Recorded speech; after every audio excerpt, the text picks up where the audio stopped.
Yes हो गए। बढ़िया हाँ, बढ़िया थैंक यू भाई। ठीक। हाँ, कॉस्ट अकाउंटिंग में बेसिकली अपने को किसी प्रोडक्ट को बनाने के लिए वो प्रोडक्ट हमको घर में कितने का पड़ रहा है, how much that product is costing to us, that information is given by cost accounting.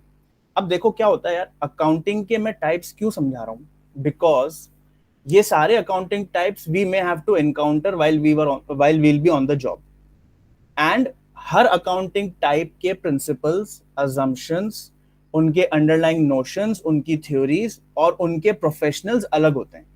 A person who is a professional in cost accounting may not be a professional of financial accounting, क्योंकि उसके rules अलग होते हैं, उनके तरीके अलग होते हैं, यहाँ तक कि उनके सॉफ्टवेयर्स भी अलग होते हैं।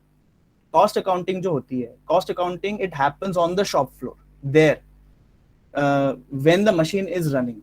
मशीनरी के साथ में ऐसी मशीनरीज लगी हुई होती है और उसमें ऐसा सॉफ्टवेयर रन हो रहा होता है विच automatically punches the cost that the machine is incurring.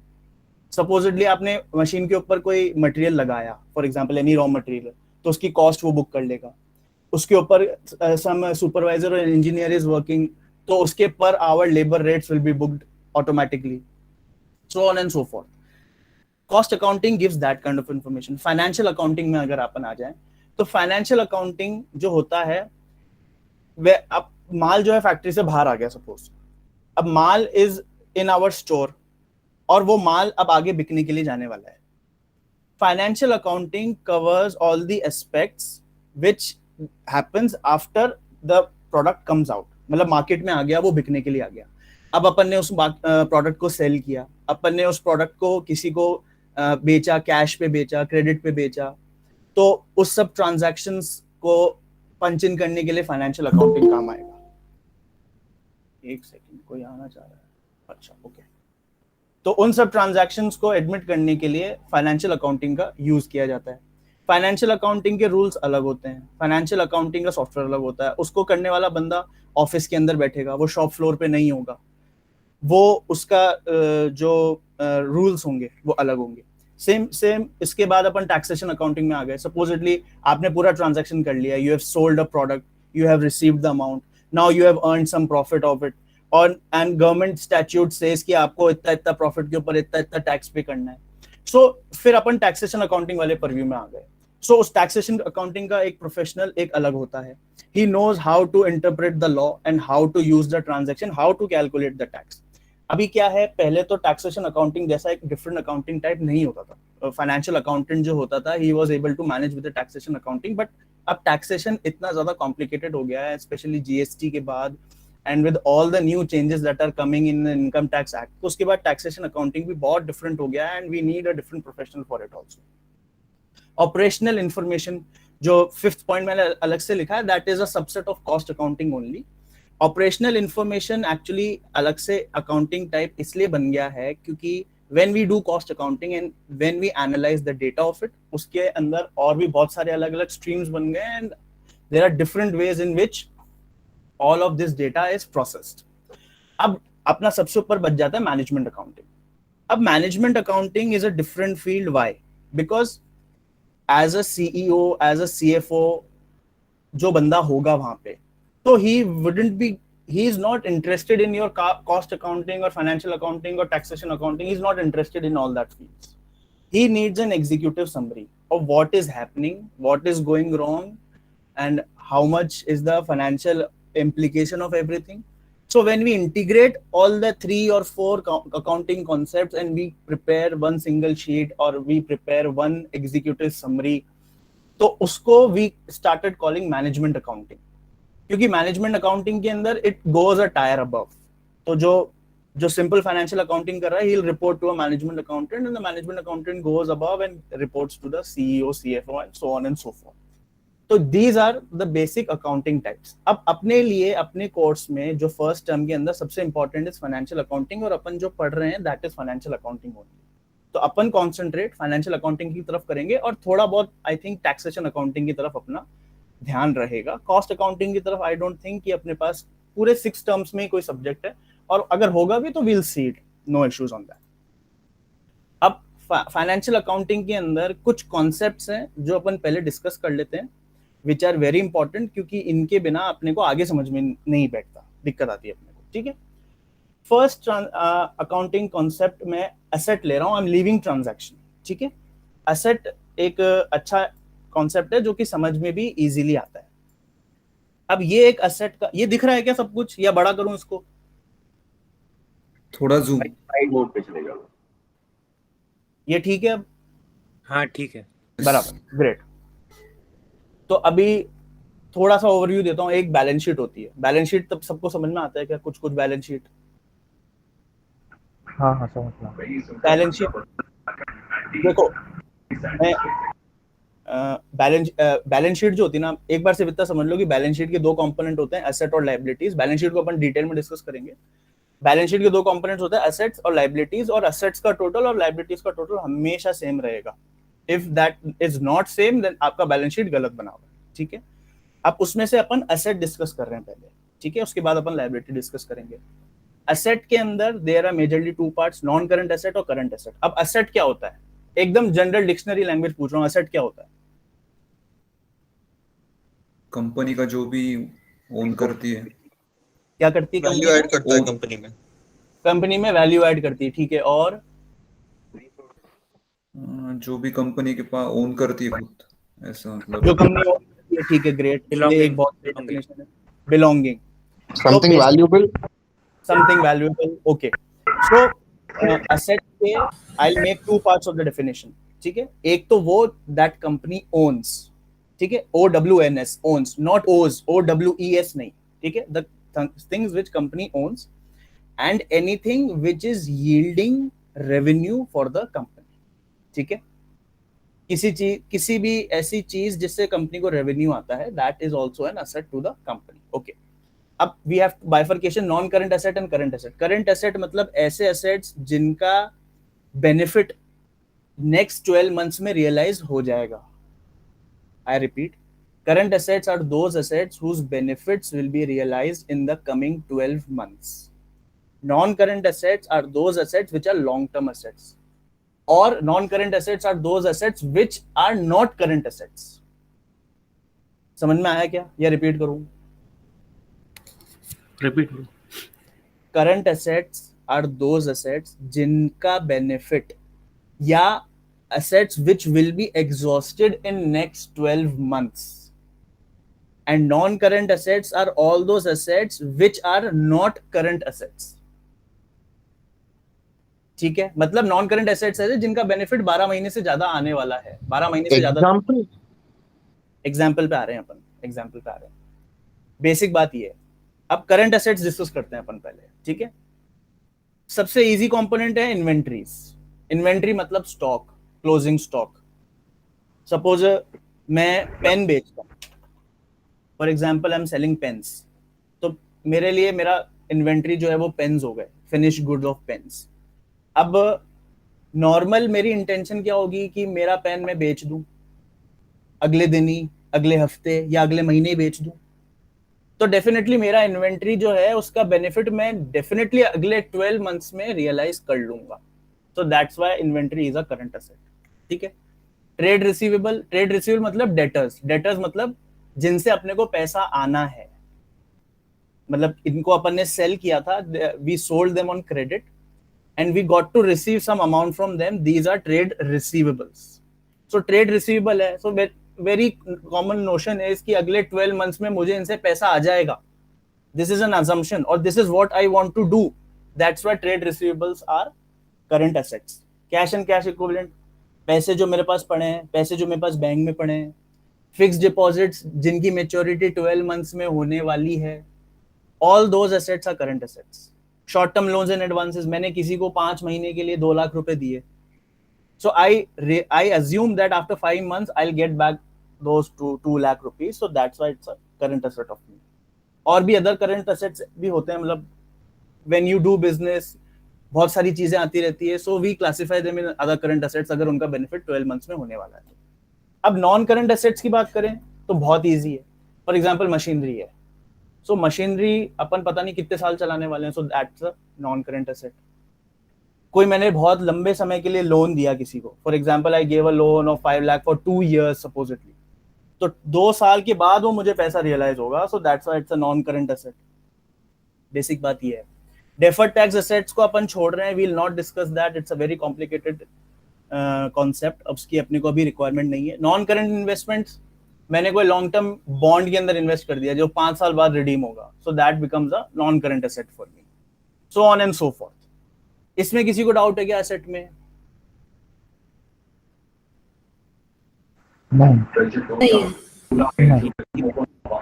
अब एक पार्ट एसेट हो गया बैलेंस शीट का, second part I am going on to liabilities. Liabilities क्या होती हैं?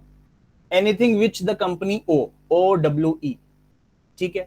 अब same concept, anything which the company has to pay or has the liability to pay in the next 12 months are current liabilities, and anything beyond that are non current liabilities, ठीक है। Current liabilities में क्या हो गया? Trade payables, भाई मैंने किसी से सामान खरीदा, I purchased some raw material from one of my vendors on credit, so I got to pay him, and obviously I'll assume that I have to pay as soon as possible, so that become a trade payable, that becomes a current liability. ऐसे supposedly I have to pay taxes for example, so tax कब पे होता है? When the year gets over, so उसके लिए मुझे maybe I'll get time of 6 months or 7 months, so that becomes a current liability. Any short term borrowing, I borrowed from somebody for 6 months of for 8% interest, rupees 2 lakh, so I got to pay him after 6 months, so it becomes a current liability. ऐसे so for non current liabilities जिनका payment 12 महीने बाद करना है, for example bank से loan लिया है, I got a loan of 1 crore, अब I have the repayment period of 10 years, तो मतलब मेरे को बहुत समय तक उसका repayment करना है, so that goes into non current liability.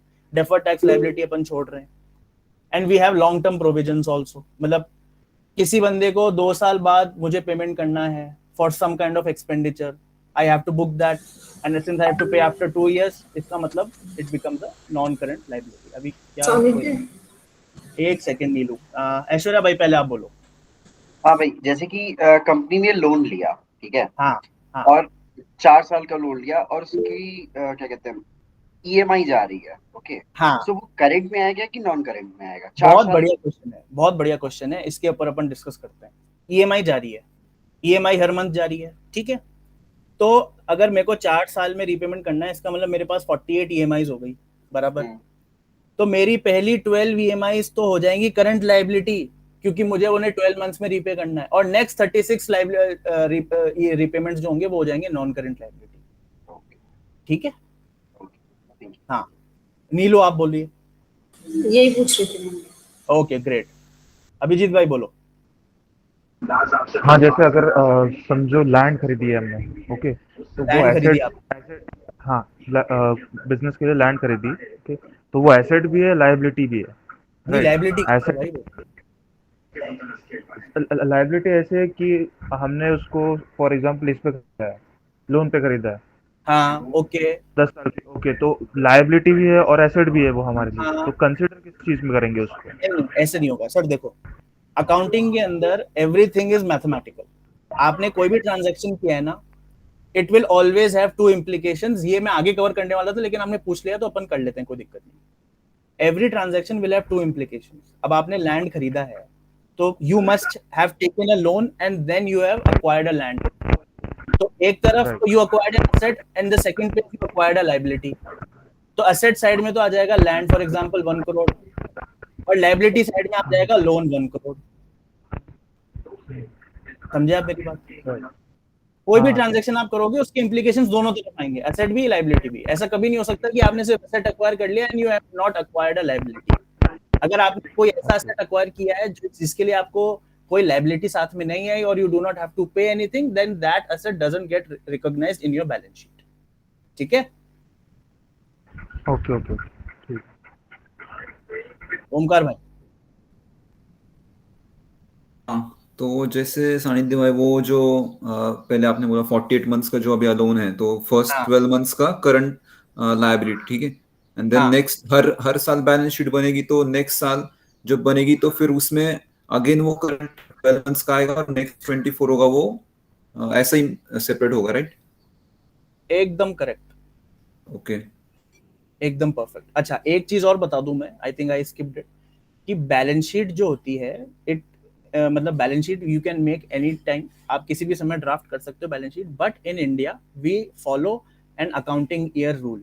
Accounting year runs from 1st April to 31st March, ठीक है, and it is mandatory to have a 12-month accounting year only as per companies act. इसलिए आप ऐसा नहीं कह सकते कि मेरा तो 15 महीने का है और मेरा तो 6 महीने का है, नहीं भाई ऐसा नहीं चलेगा, 12 महीने का ही बनाना पड़ेगा, ठीक है, और 31 मार्च को तो बनाना ही बनाना पड़ेगा। अब कंपनी की इंटरनल पॉलिसी हो सकती है that it is drafting a balance sheet in every 3 months और एनी क्वार्टर कि भाई to review its performance or anything like that, but statutorily you need to draft a balance sheet on each and every 31st March for 12 months.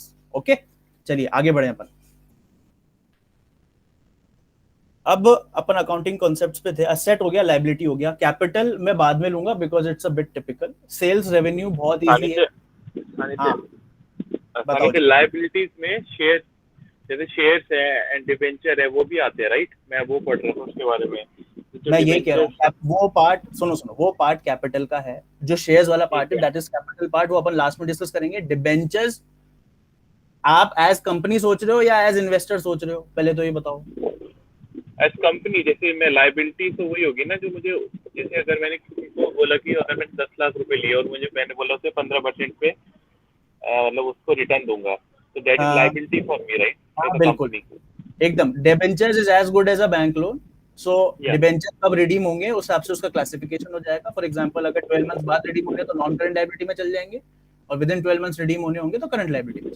Current liability and सानिध्य, I think तूने एक point ऊपर miss किया था कि जैसे जो हम एसेट्स वाला है, एसेट्स हमेशा डेप्रिशिएट करते हैं over the period of time. जैसे जो मशीनरी है, मशीनरी का हम जैसे कोई 10,000 रुपए की मशीनरी खरीदी हमने ईयर 1 में, then it will be depreciated by some amount right? और हम 8,000 उसको रिपोर्ट करेंगे, समथिंग लाइक दैट राइट? या डेप्रिसिएशन वाले कॉन्सेप्ट को अपन अकाउंटिंग कॉन्सेप्ट में कवर करेंगे।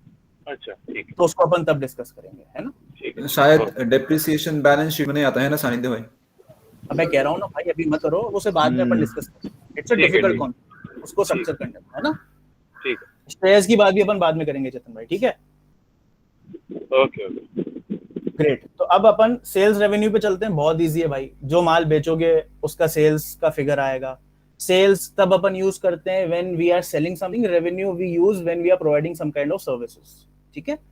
कॉस्ट एक्सपेंडिचर बहुत इजी है भाई, जो भी कॉस्टिंग अपनी लगी दैट इज कॉस्ट। एक्सपेंडिचर अगर सर्विसेज है तो एक्सपेंडिचर होता है, and if you are selling some product तो usually the word cost is used. Sales minus cost is equals to profit. सीधी बात है, सेल्स ज्यादा होगा कॉस्ट कम होगा तो प्रॉफिट होएगा, सेल्स कम होगा कॉस्ट ज्यादा होगा तो लॉस होगा, ठीक है? Great. Debtor creditor, debtor creditor बहुत इजी है, अभी अपन ने डिस्कस किया। डेटर एनीथिंग हु ओज अस, मतलब जिससे अपने को पैसा लेना है। Creditors is anybody whom we owe, जिसको हमें पैसे देने हैं, ठीक है? डेटर क्रेडिटर, डेटर की जगह we use word trade receivables in accounting world, and creditors we use the word trade payables accounting world के अंदर। दीज आर टेक्निकल वर्ड्स, ठीक है? Transaction in accounting world is anything which has some kind of financial implication, ठीक है? अगर किसी चीज का फाइनेंशियल इंप्लीकेशन नहीं आ रहा है तो in the accounting world it is not a transaction. It may be a transaction in the layman language, but accounting की वर्ल्ड में उसे ट्रांजैक्शन नहीं कहा जाता until and unless it has some kind of monetary implication. Great. Capital की बात कर लेते हैं अपन, ठीक है?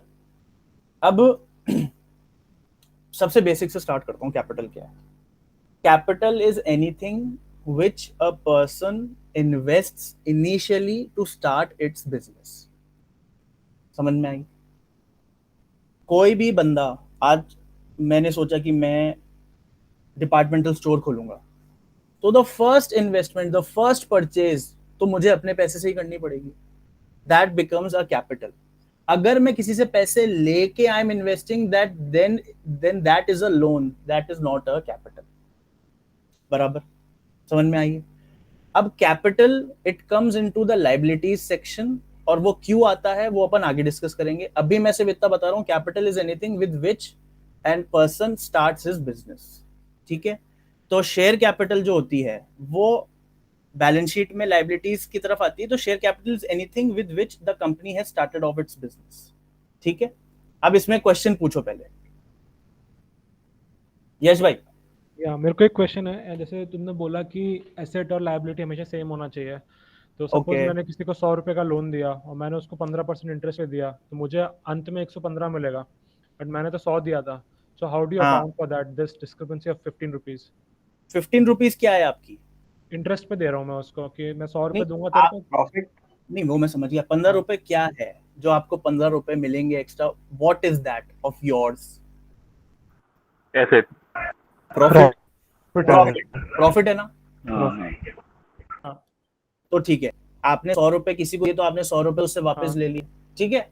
अब 15 रुपए आपने कमाए तो आपकी एक तरफ तो प्रॉफिट इंक्रीज हो जाएगा, so your capital will increase on the liabilities part, और 15 rupees your bank balance will increase, तो ओके उसकी वजह से your balance sheet will total, okay okay okay ठीक है। कैपिटल जो होती है, any profit which a business is making gets accrued into the capital part, ठीक है। मैंने 100 रुपए की कैपिटल से स्टार्ट किया, मुझे 15 रुपए का प्रॉफिट हुआ तो मेरी कैपिटल बढ़ के 115 रुपए हो जाएगी, मुझे फिर 15 रुपए का प्रॉफिट हो गया, इट विल इंक्रीज टू 130, ठीक है। हाँ, सो उसकी वजह से the balance sheet will keep on totalling. Understood. Great. Capital से related please ask me some questions, वो इतना इजी कॉन्सेप्ट नहीं कि फटाफट समझ में आ जाए, अगर समझ में नहीं आया, अगर क्वेश्चन नहीं है तो मैं फिर समझाऊंगा। वो सानिध्य तूने बोला कि 15 गेट्स एडेड टू 100 और कैपिटल 115 हो जाता है, राइट? या सो इसमें मैं वो एसेट्स और लायबिलिटी इक्वल कैसे हुआ, मतलब वो पार्ट नहीं समझ पा रहा हूँ। मैं वापस समझाता हूँ भाई, पूरा ट्रांजैक्शन अपन वापस डिस्कस करते हैं। मैंने किसी को 100 रुपए दिए, ठीक है, मुझे 2 साल बाद 115 रुपए मिलेंगे, ठीक है। हाँ। तो भाई 100 रुपए देके मैंने 15 रुपए कमा लिए, हाँ ठीक है। है ना, ठीक है। अब जब मुझे पैसे वापस आएंगे तो मेरे एसेट साइड में फिगर कितना लिखूंगा, 115, करेक्ट। ठीक है। लायबिलिटी साइड में मेरे पास 100 की कैपिटल होगी पहले से, क्योंकि मैंने मेरी कैपिटल से 100 रुपीज दिए हैं, हाँ करेक्ट है। हाँ तो 100 रुपीज तो पहले से लिखे हुए हैं। 15 रुपीज कमाए तो मेरी कैपिटल इंक्रीज हो गई, तो लायबिलिटी में भी 115 हो गई टोटल। नहीं बैठी बात? शायद वो लायबिलिटी में अकाउंट रिसीवेबल में 15 डालेंगे क्या? देखो नहीं अपन गलत जा रहे हैं, आई थिंक वापस स्टार्ट करते हैं। सबसे पहले अपन बैलेंस शीट डिस्कस करते हैं तब जब मैंने पैसे नहीं दिए, मेरे पास 100 रुपए हैं, ठीक है, मैं मनी लेंडिंग का बिजनेस करता हूँ, I have 100 rupees to lend. उस समय मेरी बैलेंस शीट क्या होगी, I have a capital of 100 rupees and I have a cash balance of 100 rupees, ठीक है, समझ में आती है बात? हाँ मैंने 100 रुपए किसी को दे दिए तो मेरी बैलेंस शीट क्या होगी, I have a capital of 100 rupees and I have an account receivable of 100 rupees. ये बात समझ में आती है?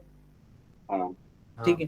अब मुझे उससे 115 रुपए वापस आ गए, तो मेरे पास मेरे 100 रुपए तो वापस आ ही गए, मुझे 15 रुपीज और मिल गए, तो मेरी बैलेंस शीट क्या होगी, 115 तो मेरा हो जाएगा अकाउंट बैलेंस एसेट साइड के अंदर। यस 15 रुपीज मैंने कमा लिए तो मेरी कैपिटल 100 से इंक्रीज हो गई, 115 हो गई, तो मेरी बैलेंस शीट फिर टोटल हो गई। सही है। पार्थिव समझ में आया? मतलब वो समझ गया कि 115 आ गया हम लोग के एसेट साइड में, बट लायबिलिटी में how are we putting that 15 इसको इक्वल करने के लिए? वो स्टिल खड़ा हुआ है तो फिर मेरी बात सुनो, तुम्हारे पास शेयर्स हैं, तुमने 100 रुपए के खरीदे, विपुल भाई 2 मिनट म्यूट करना, थैंक यू। तुमने 100 रुपए के शेयर खरीदे, सुनना, अगर उन शेयर्स को तुमने 200 रुपए में बेच दिया तो तुम्हें 100 रुपए का प्रॉफिट हुआ कि नहीं हुआ? ठीक है। तुम्हारा नेटवर्थ 100 से बढ़ के 200 हुआ कि नहीं हुआ? करेक्ट, हाँ वो सही है ना। तो ऐसे ही जब तुमने 115 रुपए रिसीव करे तो तुम्हारे को 15 रुपीज का प्रॉफिट हुआ कि नहीं हुआ? तुम्हारा नेटवर्थ, तुम्हारा कैपिटल, तुम्हारी पूंजी 15 रुपए से बढ़ी कि नहीं बढ़ी? बढ़ी वो तो है, हाँ वो बढ़ गया। हाँ तो उसको किधर अकाउंट फॉर करेंगे, उसको कैपिटल में अकाउंट फॉर करेंगे। मैंने 100 रुपए लगाए और आज मेरे पास 115 रुपए हैं, मैंने पैसे से पैसा बनाया, मैंने 100 रुपए से 15 रुपए और बनाए, तो वो मेरे कैपिटल में ही तो बनेंगे, और किधर बन सकते हैं? देखो मैं यही कहना चाह रहा हूँ, कैपिटल पार्ट लायबिलिटीज में आ रहा है, उस चीज को एक बार मत सोचो। मेरे को पता है लायबिलिटी से अपने को समझ में आता है कि ऑब्लिगेशन, किसी को चुकाने की लायबिलिटी, बट कैपिटल जो वर्ड, कैपिटल जो है, कैपिटल आता लायबिलिटी में ही है, but that is not an obligation. इसलिए मैं कह रहा हूँ capital is a bit of an advance concept. Capital is anything जो मैंने लगा के बिजनेस स्टार्ट किया है, but it will come in liabilities, it will not come into assets. और उसका कारण क्या है वो अपन एंटिटी कॉन्सेप्ट में अभी डिस्कस करेंगे।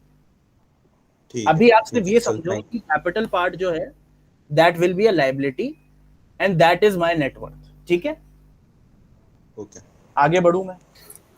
और सुनना भाई, अगर कोई कैपिटल में जमीन खरीदी एसेट ने, तो अगर आज खरीदी है तो आज जो उसका प्राइस है 1 लाख, तो कुछ समय के बाद उसका प्राइस बढ़ेगा, तो बैलेंस शीट में कैसे काउंट होगा? बैलेंस शीट कॉस्ट तो कंसेप्ट फिर में डिस्कस डिसबैलेंस हो जाएगा। करेंगे, ये पॉइंट कॉस्ट कंसेप्ट में डिस्कस करेंगे, ठीक है? ठीक है ठीक है। ये आगे आ रहा है point. Great.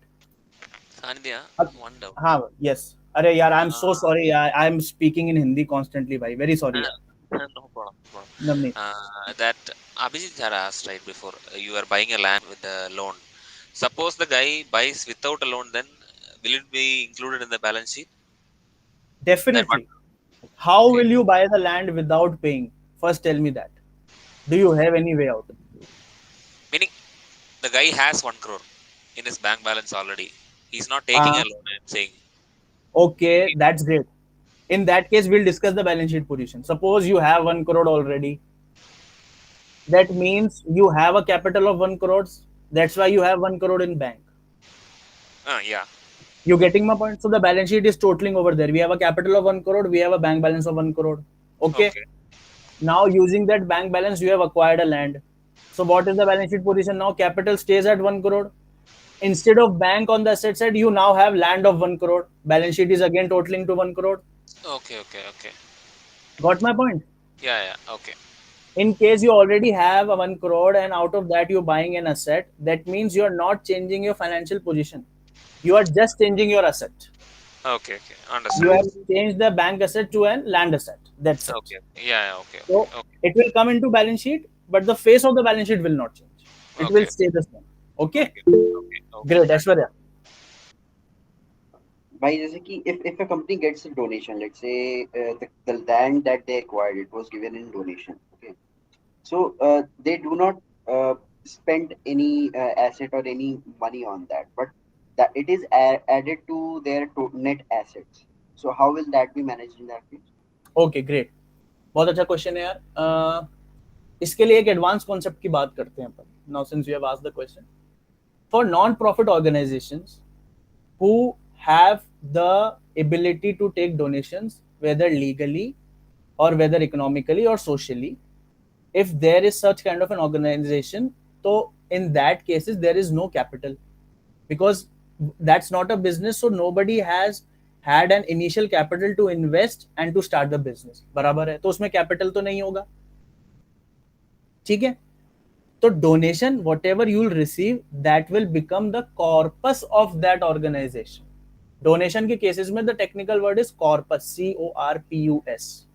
So if you have received 100 rupees donation, तो क्या होएगा? The corpus will increase by 100 on the liabilities part, and in the same place bank or cash will increase by 100 rupees on the asset part. Aishwarya? Yeah. So actually यहाँ पे doubt क्यों है बता रहा हूँ, जैसे कि I worked in HCL, so they every year they had some fest wherein they called in MLAs to donate money. Okay. So here they since HCL is a corporate, so they have a capital. Okay. So how will they be managing this donation part in that case? Okay. Because it's not a non-profit organization. अच्छा, have you ever seen that receipt? उसका donation का कोई receipt मिलता होगा ना? I have not seen that. They कोई must be दिक्कत receiving, obviously.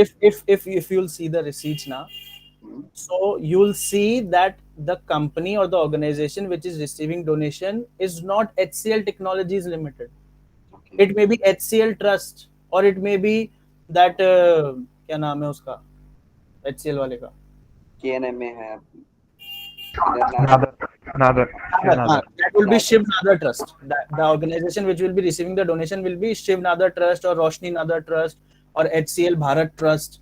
They have 4 entities as मुझे जहाँ तक ध्यान है. So they have a different organization.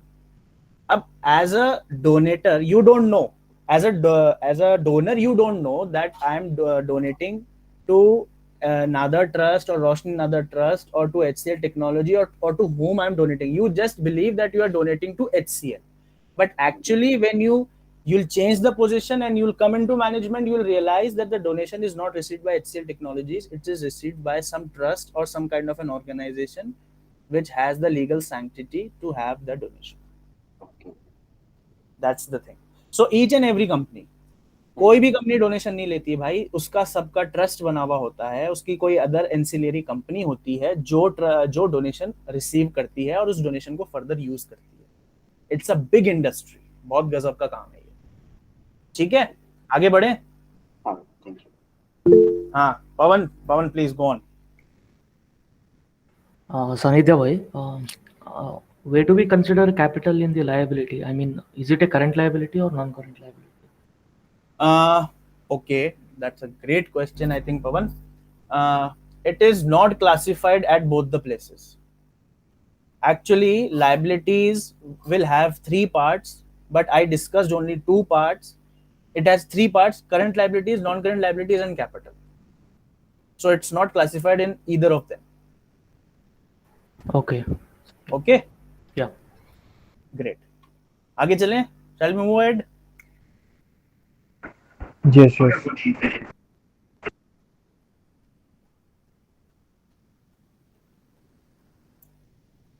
चलिए, अकाउंटिंग इक्वेशन, पहले अकाउंटिंग अजम्पशंस पे बात कर लेते हैं. ठीक है, जो भी अभी तक अपने क्वेश्चंस थे ना, जिसके लिए मैंने बोला कि आगे डिस्कस करेंगे, so will discuss about that.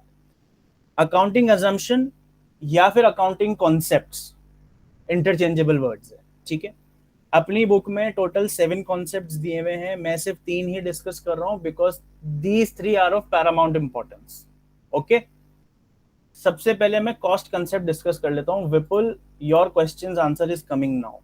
ठीक है, चेतन भाई, your depreciation answer is also coming. Omkar, you also.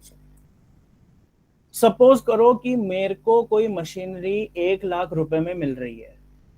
ठीक है, बट उसका market price is 1.5 lakh rupees. मेरे पास कोई ऐसा जुगाड़ है, I some kind of way out from which I am getting a discount of 50,000. Tell me at what price I should book that in my books. 1.5 lakh. 1 lakh. और 1 लाख कौन बोल रहा है? ऐश्वर्य. ग्रेट. और किसका क्या आंसर है? 1.5 लाख पे कौन कौन है? ठीक है, डीजे भी है, ओमकार भी है. 1 लाख होना चाहिए क्योंकि उतना ही पैसा दिया है. Exactly. बहुत बढ़िया. और 1 लाख. 1 लाख. तो इसका सही आंसर भाई ये है कि वो 1 लाख पे ही बुक होगा. ठीक है, कॉस्ट कंसेप्ट यही कहता है, when you are acquiring something, you have to book only that part which you have paid. मेरे को मशीनरी बाहर कितने का भी हो, मेरे को मतलब नहीं. आपने 1 लाख दिए ना, आप 1 लाख बुक करो. If you have paid 1 lakh, you book 1 lakh. If you paid 1.5 lakh, you book 1.5 lakh rupees. This is one aspect of the cost principle. Second aspect, if you have booked an asset for 1 lakh, if it's a depreciating asset, you keep on depreciating it. If it's a non-depreciating asset, for example, a land, you will keep that asset on 1 lakh only. You will not appreciate its value. Okay? Because accounting cost concept says that, and this is the basic principle. अगर 1 लाख पे land book किया हुआ है तो it will keep on running for 1 lakh only. 50 साल हो जाए, 60 साल हो जाए, कितना भी साल हो जाए, you won't revalue the asset. ठीक है, विपुल भाई समझ में आया? वही है ना. तो लैंड चाहे 1 लाख की 1 करोड़ की हो जाए, आपकी बुक्स में तो 1 लाख की ही चलती रहेगी. You won't book the profit of that market evaluation. Okay, great. आगे बढ़ रहा हूं मैं, नेक्स्ट कॉन्सेप्ट पे चल रहा है, गोइंग कंसर्न. सानिध्य, क्या अगर उसको लैंड हमने 1 लाख का खरीदा, पर अगर हमने उसको सेल कर दिया तो भी हम उसको 1 लाख का ही ये करेंगे कि हमने सेल किया. सेल की बात मैं नहीं कर रहा, मैंने सेल नहीं किया है. 50 साल से मैं वो लैंड को यूज कर रहा हूं, तो for all 50 years I will keep the value of land as 1 lakh only in my books. जब सेल करूंगा, that is a different transaction, उसका इंटरप्रिटेशन अलग चलेगा. मतलब तुम ऐसा बोल रहे हो कि भले लैंड का वैल्यू इंक्रीज हो रहा है, हम इवैल्यूएट कर रहे हैं कि लैंड का वैल्यू इंक्रीज हो रहा है, पर हम उसको शो नहीं करेंगे जो हमारा बेसिक हो. जब तक वो रियलाइज नहीं हो जाता। अगर तुमने अच्छा लैंड भाई को ये 1 लाख एक मिनट रुको भैया। अगर लैंड 1 लाख की लैंड को 50 lakhs में बेचा है, तो जब तक you have not part with that land for 50 lakhs, you have to keep that land running on 1 lakh only. हाँ नीलू भाई ये कंपनी का ओके ओके हाँ विपुल भाई बोलो। हाँ भाई ये कंपनी का बैलेंस शीट का और कंपनी के वैल्यूएशन का कोई कनेक्शन है क्या? जैसे कि लैंड का प्राइस तो बढ़ रहा है, अपन बैलेंस शीट में उसको 1 लाख ही कंसीडर कर रहे हैं, लेकिन कंपनी का वैल्यूएशन शायद बढ़ जाएगा इस अगर लैंड का हाँ प्राइस बढ़ेगा तो। देखो देखो देखो मेरी बात सुनो विपुल भाई, valuation is a different field. It has its own expertise and its own assumptions with which the valuation is driven. So valuation is increasing undoubtedly, but वो hypothetical appreciation financial books में realize नहीं किया जाता. Okay okay Getting my point? Market value उसकी increase हो गई, मान लिया नेटवर्थ भी एक्चुअली कंपनी की इंक्रीज हो चुकी है, लेकिन अकाउंटिंग के अंदर उसके लिए कोई जगह नहीं है. Okay, that is a different practice all together. आगे बढ़ूं मैं? ओमकार भाई आप बोलो ना प्लीज. हाँ तो जैसे हमने 1.5 लाख और वो जो हमने बोला था लाइक नोट करने का, इन बुक रिकॉर्ड करने का, तो 1.5 लाख रिकॉर्ड नहीं अगर करेंगे तो उसमें अगर कुछ उसको बेनिफिट हो रहा है तो वैसा नहीं कर सकते क्या? मतलब टैक्स बेनिफिट अगर उसको कुछ हो रहा है, ऐसा कुछ दिखा रहे नहीं तो नहीं, उसके लिए कोई जगह नहीं है अकाउंट में. अगर 1.5 लाख का मशीन मुझे 1 लाख में मिल गया, 50,000 का बेनिफिट मुझे हो रहा है, I know that, but in accounting benefit until and unless is received in cash or bank or in some kind of an asset, it is not considered as a benefit. ठीक है, so it's a hypothetical benefit. आपको दिमाग में लग रहा है कि यार मुझे तो 1.5 लाख की चीज 1 लाख में मिल गई तो मुझे तो बेनिफिट हो गया, बट इन अकाउंटिंग वर्ल्ड वो कोई बेनिफिट नहीं माना जाता. नहीं. अगर 1.5 लाख की दिखाया उसमें, मैंने 1 लाख में ही खरीदा बट 1.5 लाख दिखाया और वो तो फिर violating the principle ना, then you're violating the principle in that case. You can do it, I can show you the entry कि ये कैसे करना है, but in that case you are not following that concept. In that हाँ, case क्योंकि फिर हमें वो आगे ऐसा कुछ फायदा होगा ना जब हम दिखाएंगे कि इतना हमारा लॉस है तो प्रॉफिट कम दिखाएंगे, ऐसा इसके लिए बोल रहा हूँ. मैं मान गया आपकी बात. अकाउंटिंग जो है ना, accounting can be done in any way, whatever you feel like, but there are two ways only. Either you do it with the concept and principle and accounting standards, or do it without them. If you do without them, you can do anything. आपका balance sheet हमेशा match होगा sir, हमेशा. आप कुछ भी करके ले आओ, बैलेंस शीट हमेशा मैच होगा. It's not about matching the balance sheet, it's about if you are following the concept और इफ यू आर नॉट. बस. For example, this concept is, so the company will have to follow this concept because this is written in an accounting standard, and the companies have to mandatorily follow accounting standards to do their accounting. That's why we are reading the concepts.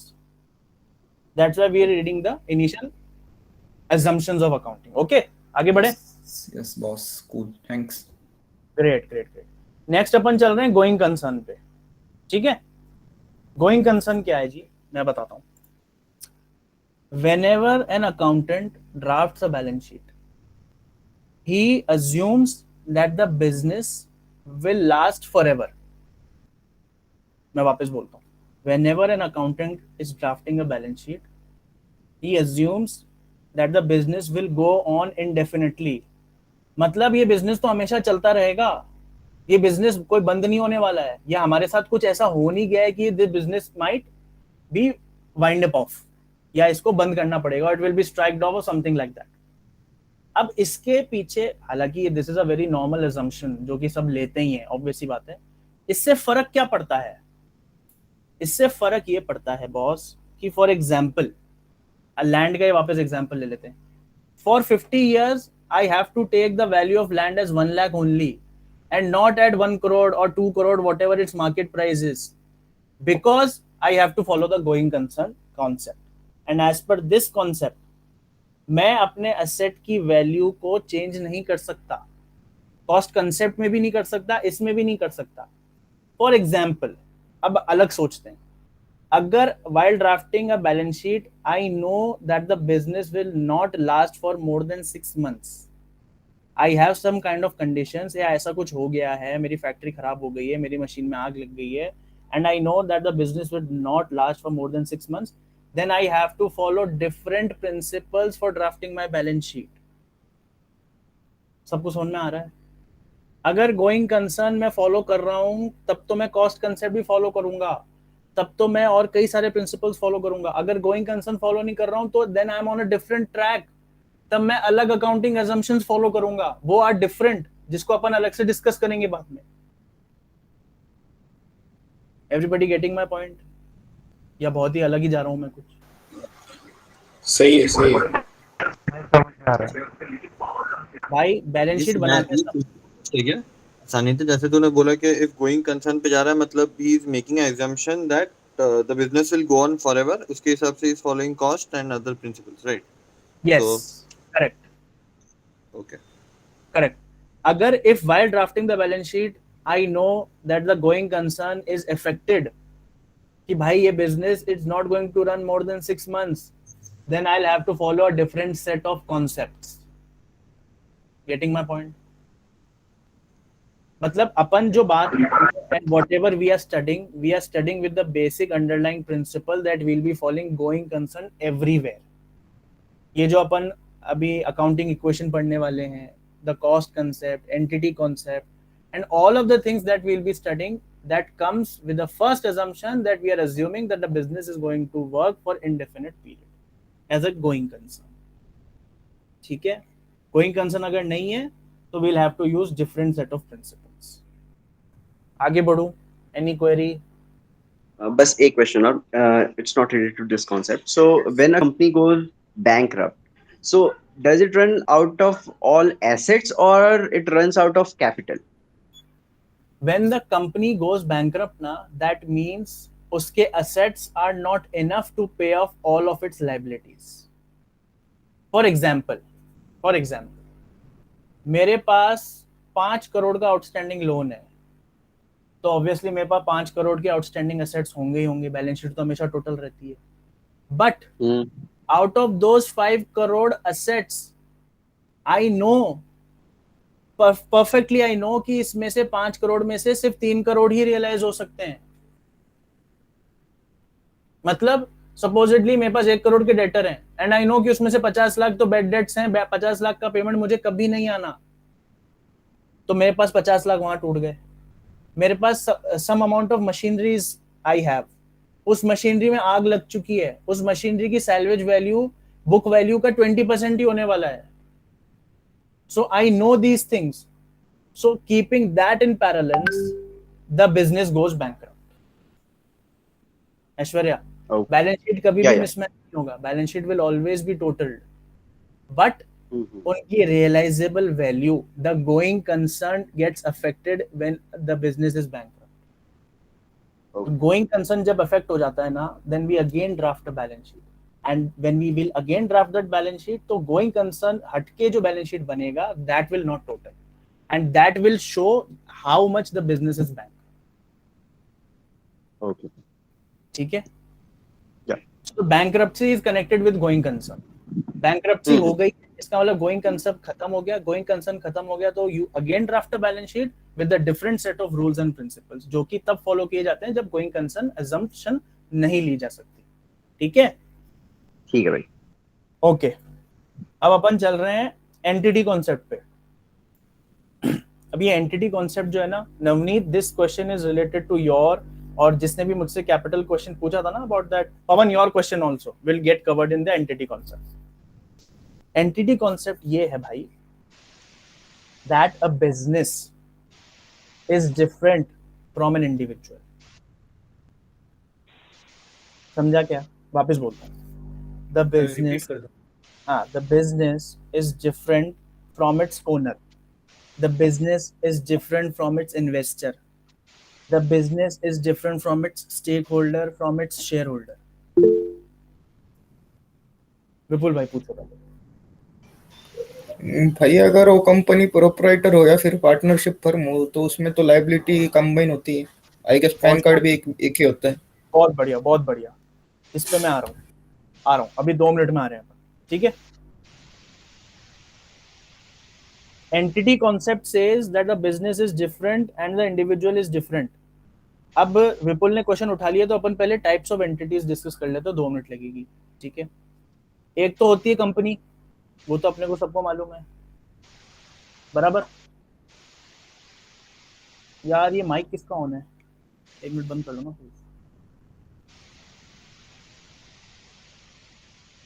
Okay, एक होती है company as an entity, ठीक है। Then we have an LLP, limited liability partnership. Then we have a simple partnership, ठीक है। Then we have an HUF, then we have a sole proprietary concern. 5 बताए मैंने, वापस बता रहा हूँ। एक company, an LLP that is a limited liability partnership, a simple partnership, एक HUF, and the first and the only one is next one is sole proprietary. ये 5 हो गए, ठीक है। एक एक करके डिस्कस करते हैं, एंटिटी कॉन्सेप्ट को अप्लाई करता है, ठीक है। कंपनी के केस के अंदर कंपनी और उसके share holders are 2 different people, बराबर। तो when we have share capital, when the business receives the money from a share holder, from an investor, इसका क्या मतलब है? अगर आपने किसी से पैसे लिए हैं तो चुकाने पड़ेंगे ना। If you have taken money then you have to repay, that's why share capital comes in the liability part. Getting my point? हाँ सर। ओके, LLP पे चल रहा हूँ, रिपीट कर रहा हूँ। Shareholders and company are 2 different people. Okay, when the company receives the investment amount from its shareholder, from its investor, that means they are liable to repay them back. That's why it's a liability for the company. That's why share capital comes in liability section. Okay भाई, great. LLP, सानिध्य 1 second. Dividend हाँ अभी आ रहा है, dividend हमने पे कर, अच्छा 2 मिनट दो, डिविडेंड पे डिस्कस करेंगे, ठीक है। LLP is limited liability partnership, 2 people coming together and doing the business. So if 2 people have invested 50,000 in the business, then the business owes them 50,000. That's why their 50,000 1 lakh comes in capital and that comes in liabilities part. Great. Individual में आ रहा हूँ। Any individual starting of business, for example I had my own practice, तो मैंने जो भी amount उसमें invest किया, that business is different from me, so that business is liable to pay me back. This is entity concept, that's why capital comes in the liability section, ठीक है। एक तो ये बात। अब विपुल भाई आपके क्वेश्चन का आंसर कर रहा हूँ, मेरी बात सुनना। When I started off my own business as a sole proprietary, on books I know that I and business are 2 different people, but actual में तो मैं हम एक ही है ना। तो when the business owes me my capital, तो I don't see it as a liability। मतलब मेरे लिए भाई मैंने 1 लाख रुपए मेरे बिजनेस में लगा रखे हैं। अब on books in accounting world, me and my business are 2 different people. I know that. That's why a capital जो है वो liability में आ रहा है। But actual में तो मैं और मेरा बिजनेस तो एक ही है ना। वो 1 लाख रुपए तो मेरे ही है ना। तो इसलिए वो कैपिटल में आ तो रहे हैं, लेकिन वो कैपिटल ही मेरी नेटवर्थ बन जाती है। वो कैपिटल ही मेरी नेटवर्थ है। अब नहीं समझा? थोड़ा मतलब थोड़ा वापस बोलता हूँ। मतलब बेसिकली ये बोलना चाह रहे हैं कि जैसे शेयर होल्डर्स में वो अपना कैपिटल में आ जाता है, वैसे यहाँ पे कैपिटल का और इसका कोई सीन नहीं है। डायरेक्टली एज ए इन्वेस्टर अपन खुद ही रहेंगे और कंपनी भी खुद ही की रहेगी, मतलब वो कैपिटल में नहीं आएगा। सोल प्रोप्राइटरी और बाकी का नेटवर्क में आ जाएगा अदर साइड में।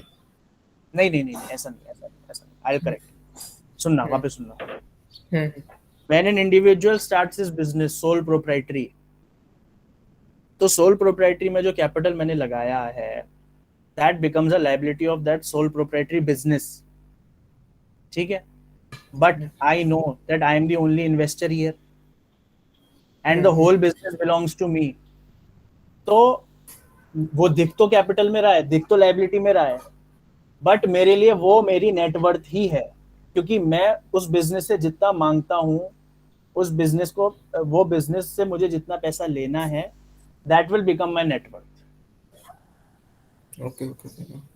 इसका अपन कोई फिजिकल एग्जांपल जब करेंगे ना, तो you will be clear with everything. अभी शायद बोलने में I am not able to communicate well enough, when we will do a question we will be able to do everything. ठीक है विपुल भाई, अब आपका क्वेश्चन, विपुल क्या, चेतन भाई आपका क्वेश्चन रखो पहले।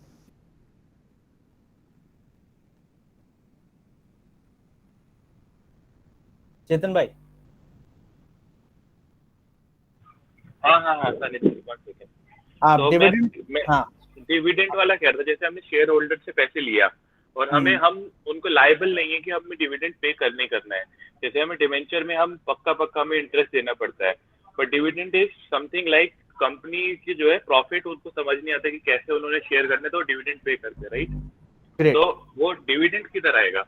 बहुत बढ़िया, बहुत बढ़िया क्वेश्चन है सर। डिविडेंड का अपन डिस्कस करते हैं। जब लोन लेते हैं ना अपन, तो they we have an underlying liability to pay the interest every month और एवरी क्वार्टर और whatever it is. When it comes to dividend ना, that is also compulsorily to be paid for each and every share, to each and every shareholder. But when we come into an AGM ना, annual general meeting में जब अपन आते हैं, तब shareholders they themselves let go of the dividend, and in that case the company do not pay the dividend। आप मेरी बात समझे? शेयर होल्डर्स को डिविडेंड देना कंपलसरी है। मैं समझ गया। लेकिन शेयर होल्डर्स एनुअल मीटिंग में जैसे होती है, तो वो उसमें वोट करते हैं कि आपको डिविडेंड चाहिए या फिर आपको कंपनी की ग्रोथ में इन्वेस्ट करना है। एग्जैक्टली। तो when the share holders vote for the growth of the company, then the dividend जो है वो साल का खत्म हो जाता है, it gets laid off. Okay, entity concept, ठीक है। एंटिटी कॉन्सेप्ट में कोई डाउट किसी को?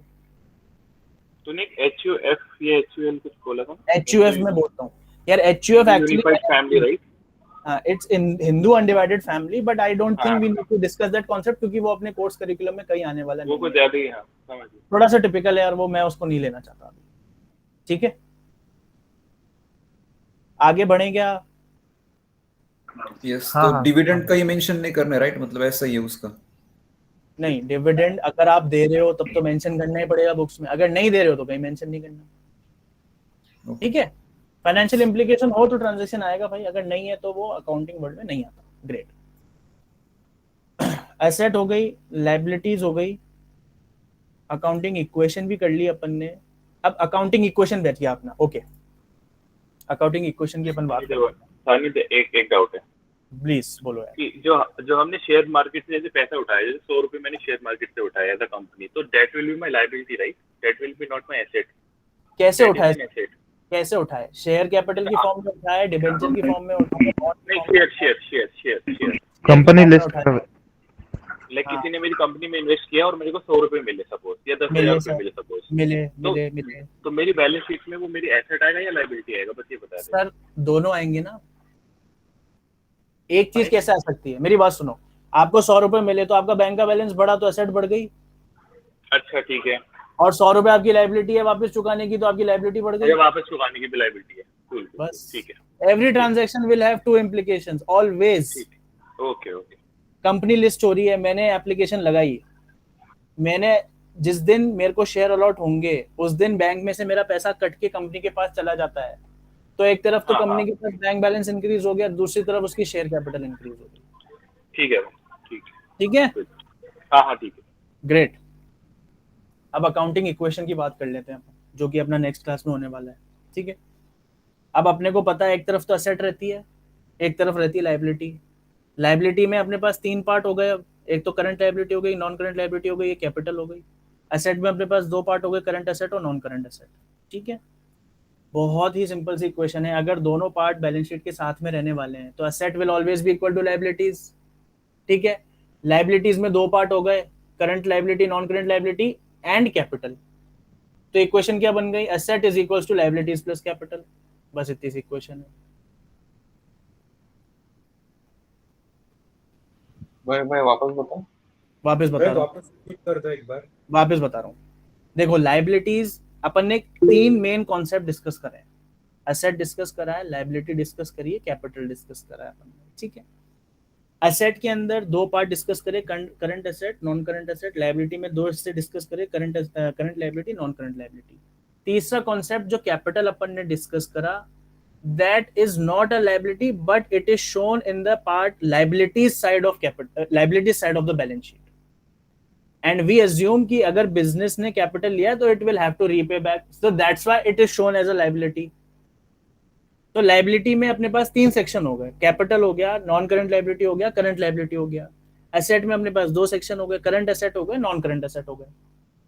अब asset is equals to liability, और in this equation asset is equals to liability में the liability part includes capital as well। तो मैं उसको इक्वेशन को खोल दूं तो asset is equals to liabilities plus capital। समझ में आया क्या? हाँ ठीक है। हाँ बस इतनी सी इक्वेशन है, इसके ऊपर क्वेश्चन आएंगे, मैथमेटिकल इक्वेशन लगानी है, सॉल्व करना है, सिंपल क्वेश्चन। अगर मेरी बैलेंस शीट का टोटल 5 लाख रुपीज है और मेरे पास 3 लाख रुपए की लायबिलिटीज है, तो मेरी कैपिटल बताओ कितनी हुई? 2 लाख। 2 लाख। बस हो गया, इतना सही कॉन्सेप्ट है। और इसी पे अलग अलग क्वेश्चंस आने, अलग अलग क्वेश्चंस आते रहेंगे। Current liability, non current liability का टोटल दे देंगे अपने को, एसेट का टोटल दे देंगे, कैपिटल बताओ, कैपिटल दे देंगे, एसेट दे देंगे, लायबिलिटी बताओ, बस और कुछ भी नहीं होगा। विकास भाई बोलो। हाँ, ये इक्वेशंस तो सिंपल है, लेकिन एंट्री भी हमें करना होगा ना, मतलब वो शीट में कि किस एसेट को या फिर किस मतलब किस पोर्शन को कहाँ पे डालना है, मतलब एज इन करंट में डालना है, नॉन करंट में डालना है, कैपिटल में डालना है, या फिर सर मैं एसेट में 5 डालना है। चीजें पूछूंगा आपसे, 5 चीजें पूछूंगा, आप अपना बोलोगे एसेट है कि लायबिलिटी है, ठीक है? मैं पूछूं? हाँ land asset, asset, trade payable, liability, trade receivable, asset, inventory, liability, asset, asset है ना, बैंक लोन, लायबिलिटी। बस हो गया, बात खत्म। नाइस थैंक यू भाई। और पूछिए साहब, मेरी तरफ से प्रेजेंटेशन खत्म हो गई, मैं इतना ही बोल सकता था 1 घंटे। Queries please. मैं क्या बोलता हूँ सानिध्य भाई, क्वेश्चन बुक का कोई क्वेश्चन उठा लो। बुक का कोई क्वेश्चन उठा लें? ओके, मेरे पास बुक है, 1 मिनट। क्योंकि उसमें देखो, उसमें ये बहुत मतलब ओनर्स इक्विटी ये सब उसमें किया है उन्होंने। सर ओनर्स इक्विटीज, कैपिटल, चलो आप ही क्वेश्चन उठा लो, आप बोलो, वही क्वेश्चन कर लेते हैं।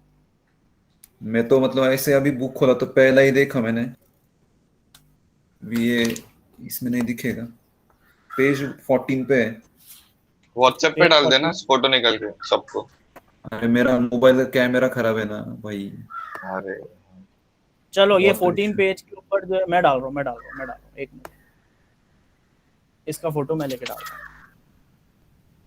ये है ना, क्वेश्चन ही है ना ये, मतलब द बैलेंस में एक्चुअली शायद ये इलस्ट्रेशन है। ये इलस्ट्रेशन है, हाँ, लेकिन इस इलस्ट्रेशन को डिस्कस कर लेते हैं, कोई बात नहीं। 48 नंबर पेज पे है शायद क्वेश्चन। कितने पेज पे? 48। अरे यार प्रणव भाई, तुम 48 पे कहाँ पहुंच गए यार? ये सेकंड चैप्टर पे कहाँ गए? 48 पे आओ, 48 पे आओ, कोई दिक्कत नहीं। हाँ, प्रॉब्लम।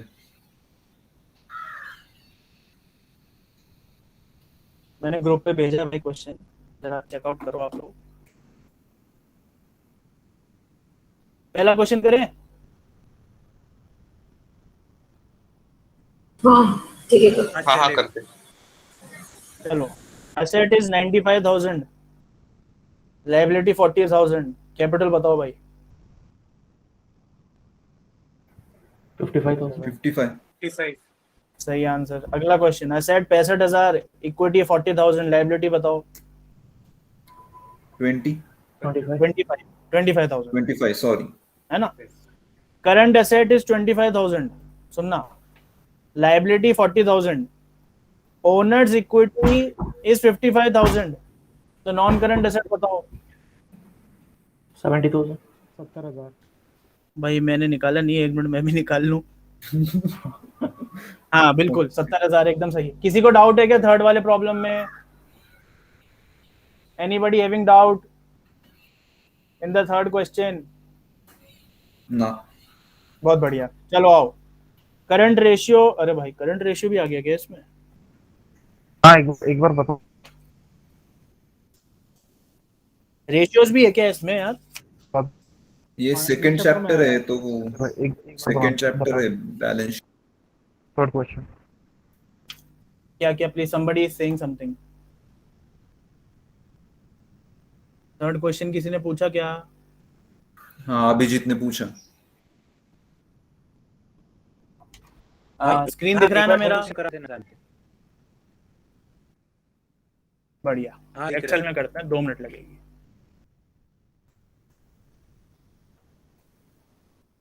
Current asset 25,000। मैं बैलेंस शीट के फॉर्मेट में ही बना रहा हूँ, ठीक है? हाँ सही है। ठीक है। बैलेंस शीट जैसी एक्चुअल होती है ना वैसी बना रहा हूँ।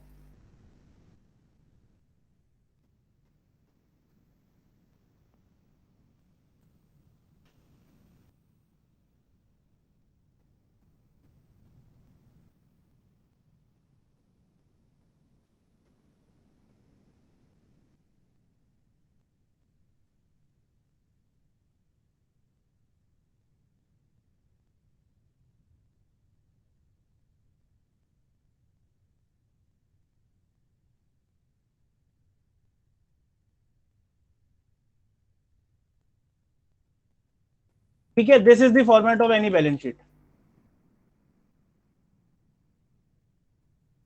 ठीक है।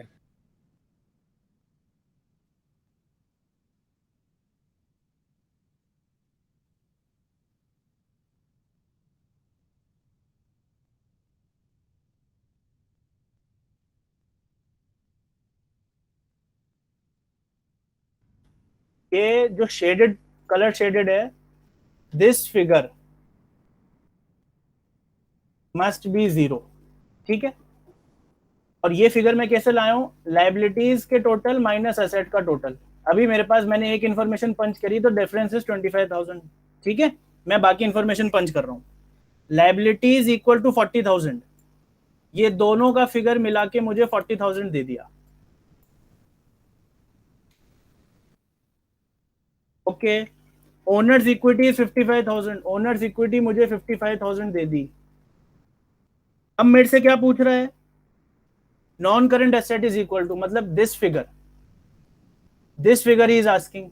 आपके पास आंसर अपने आप सामने 70,000 है। जैसे ही I punch in 70,000 near the balance sheet goes total, और उसका टोटल आ गया 0। किसी को डाउट? नहीं समझ गया। नहीं समझा क्या?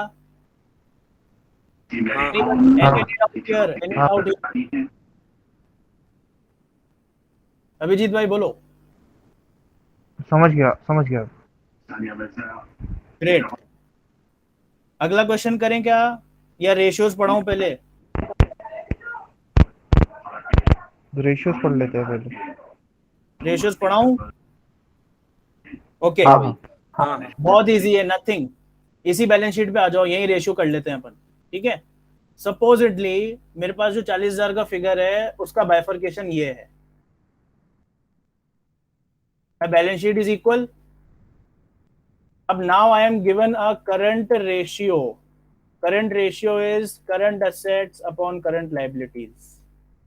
मतलब करंट एसेट कितना है भाई, करंट लायबिलिटी कितना है भाई, ये आ गया ratio. This is current ratio. समझा क्या? ठीक है क्या? यश भाई बोलो, वापस बोलो आप। बोल रहा हूँ समझ गए। ओके, अब अगर मेरे पास सपोज करो करंट रेशियो गिवन है 2.2, करंट एसेट गिवन है 33,000, तो करंट लायबिलिटी बताओ भाई।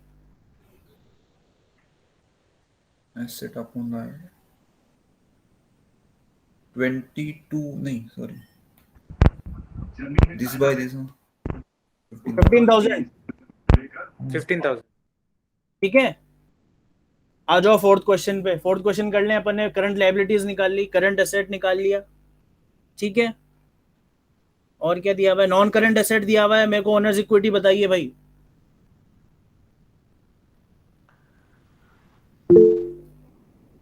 बोलो भाई बोलो, हाथ रेस करने कोई टेंशन नहीं, हाँ बिंदास। सो मैं बोल रहा था कि जैसे करंट रेशियो का फॉर्मूला है करंट एसेट बाय लायबिलिटीज, ठीक है। Current asset by current liabilities, हाँ लायबिलिटी नहीं। एग्जैक्टली। हाँ हाँ तो इसका ऐसा है क्या कि it should be always greater than one और less than one, it can take any value, और मतलब ऐसा कुछ आता है? मुझे बात बताओ आप, विकास भाई बात सुनो। आप क्या चाहोगे, एसेट ज्यादा हो कि लायबिलिटी ज्यादा हो? एसेट ज्यादा हो। तो फिर रेशियो 1 से ऊपर अच्छा रहेगा ना। हम्म। बस यही असम्पशन है इसके पीछे। Okay. हमेशा वन से ऊपर रहेगा। तो सपोज जितना बढ़िया है, जितना बड़ा है उतना बेटर नहीं कह सकते, but greater than 1.33 up till 2 will be the best. Nice, ठीक है। एक मिनट होल्ड करना है यार प्लीज, एक सेकंड, है ना।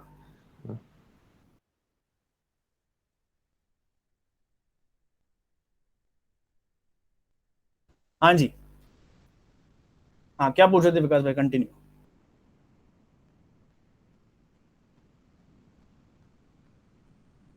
हाँ बस उतना ही था। ओके मुझे आंसर बताइए फोर्थ का। 73,000।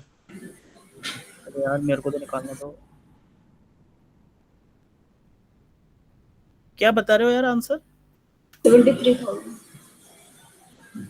ये करंट असेट इसने लिखे 33,000। Current non current liability is 15,000। Non current asset is 55। Non current is 55। Asset asset अच्छा नॉन करंट एसेट है, ये 55 हो गया। एंड हाँ तो ओनर्स इक्विटी कैपिटल पूछ। बस 73 आ गया answer. Your answer is 73, it's correct. Anybody having any doubt?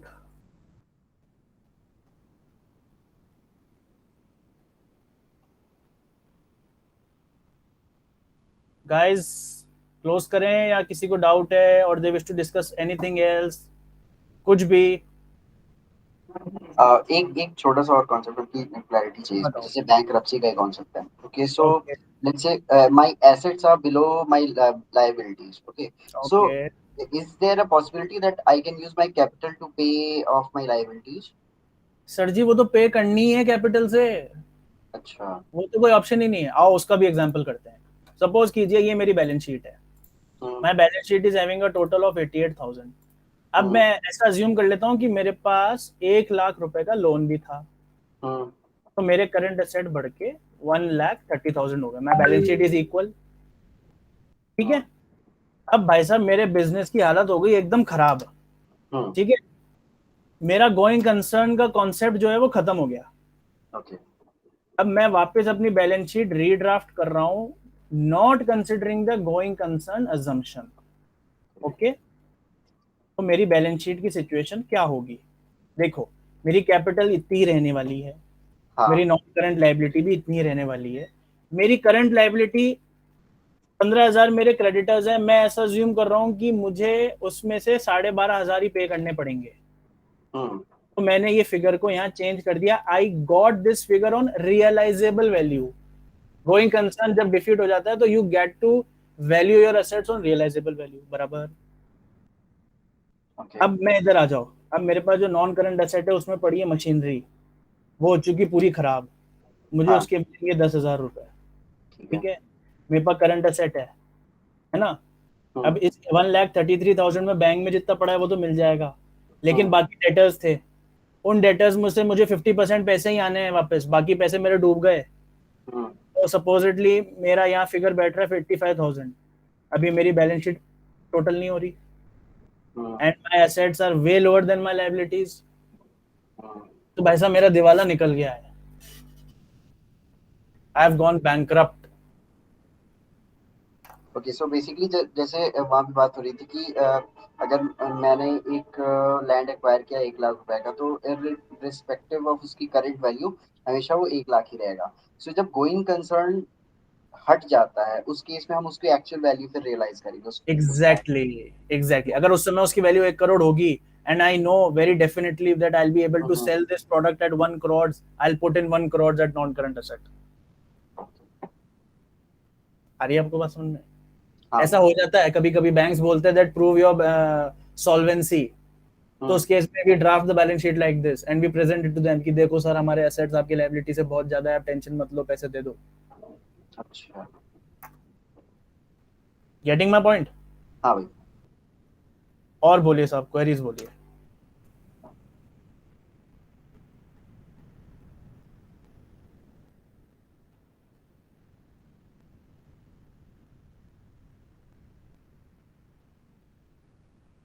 Close करें फिर? हाँ सर, कर सकते हैं. हाँ, आई एम गुड. कर सकते हैं. हाँ. और भी कोई बाद में पूछ लेना, कोई ऐसी वाली बात ही नहीं है ना. ठीक है जी. थैंक यू भाई. ऑलराइट, थैंक यू भाई. Thank you sir. चलिए, थैंक यू भाई. थैंक यू भाई. थैंक यू वेरी मच यार.